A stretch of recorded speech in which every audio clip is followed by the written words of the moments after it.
नमस्कार दोस्तों, जय माता पराशक्ति, जय गुरुदेव। आप सभी हमारे चैनल पर स्वागत है। आज हम जानेंगे कि गुरु का हमारे जीवन में कितना महत्व है। वैसे तो मनुष्य के ऊपर कुछ ऋण ऐसे होते हैं जिन्हें कभी चुकाया नहीं जा सकता, और उनमें से ही एक है गुरु के प्रति हमारा ऋण।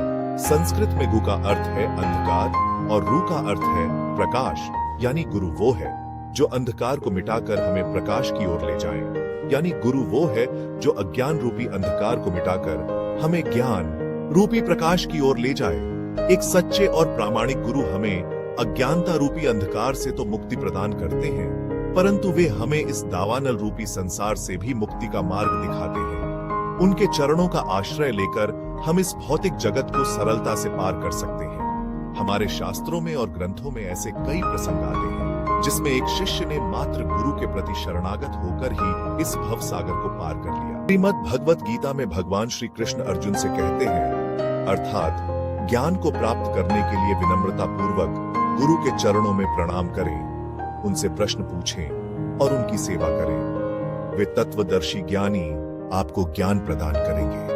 गुरु का मार्गदर्शन हमारे जीवन को सही दिशा में ले जाता है और हमें आत्मज्ञान की ओर प्रेरित करता है। वे हमें इस भौतिक संसार के बंधनों से मुक्त होकर आध्यात्मिक जीवन की ओर अग्रसर करते हैं। इसलिए गुरु का हमारे जीवन में विशेष स्थान रहता है। वर्तमान समय में बहुत सारे तथाकथित गुरु हमारे आसपास हमें देखने को मिलते हैं, लेकिन वे वास्तविक गुरु नहीं होते हैं। इसलिए गुरु के प्रति शरणागत होने से पहले हमें यह अवश्य देखना चाहिए कि क्या उनके स्वयं के कोई गुरु रहे हैं या फिर वे स्वयं को ही गुरु मानते हैं। क्या वे स्वयं भगवान के भक्त हैं या फिर वह अपने शिष्यों को अपनी ही भक्ति करने के लिए कहते हैं। गुरु धारण करना केवल एक फैशन नहीं है। जो व्यक्ति आध्यात्मिक जीवन को समझने के प्रति गंभीर है, उसे गुरु की आवश्यकता होती है। गुरु एक आवश्यकता का प्रश्न है, क्योंकि किसी व्यक्ति को आध्यात्मिक जीवन, ईश्वर, उचित कार्य और ईश्वर के साथ अपने संबंध को समझने के लिए बहुत गंभीर होना चाहिए। जब हम इन विषयों को समझने के प्रति बहुत गंभीर होते हैं, तो हमें गुरु की आवश्यकता होती है। हमें किसी गुरु के पास सिर्फ इसलिए नहीं जाना चाहिए क्योंकि गुरु इस समय लोकप्रिय हो सकता है। समर्पण अवश्य होना चाहिए, क्योंकि समर्पण के बिना हम कुछ भी नहीं सीख सकते। यदि हम किसी गुरु के पास केवल चुनौती देने के लिए जाते हैं, तो हम कुछ नहीं सीखेंगे। गुरु की आवश्यकता को समझना बहुत महत्वपूर्ण है।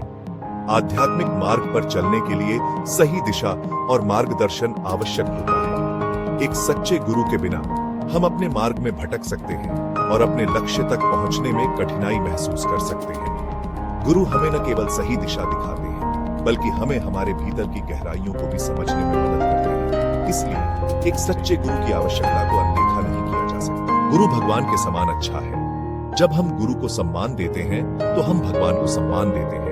चूंकि हम ईश्वर के प्रति जागरूक होने का प्रयास कर रहे हैं, इसलिए यह आवश्यक है कि हम ईश्वर के प्रतिनिधि के माध्यम से ईश्वर को सम्मान देना सीखें। सभी शास्त्रों में गुरु को भगवान के समान बताया गया है, लेकिन गुरु कभी नहीं कहते मैं भगवान हूँ। शिष्य का कर्तव्य गुरु को उसी तरह सम्मान देना है जैसे वह भगवान को देता है। गुरु को ब्रह्मा, विष्णु और महेश के समकक्ष माना गया है। वे हमें अज्ञानता के अंधकार से ज्ञान के प्रकाश की ओर ले जाते हैं। गुरु का आशीर्वाद हमें जीवन के हर क्षेत्र में सफलता दिलाता है।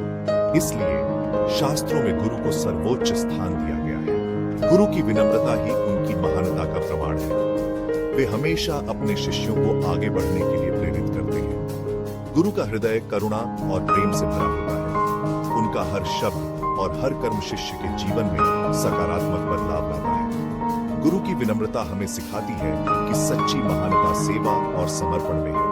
शिष्य का कर्तव्य है कि वह गुरु के प्रति पूर्ण समर्पण और श्रद्धा रखे। गुरु के उपदेशों का पालन करना और उनके मार्गदर्शन में चलना शिष्य का धर्म है। शिष्य को अपने गुरु के प्रति कृतज्ञता का भाव रखना चाहिए। गुरु की सेवा और सम्मान करना ही शिष्य का सबसे बड़ा कर्तव्य है। आगे भी हम ऐसे ही कई विषयों के बारे में जानते रहेंगे, इसलिए आप हमें आपके लाइक्स में और कमेंट्स के द्वारा सपोर्ट कीजिए। जय माता पराशक्ति, जय गुरुदेव।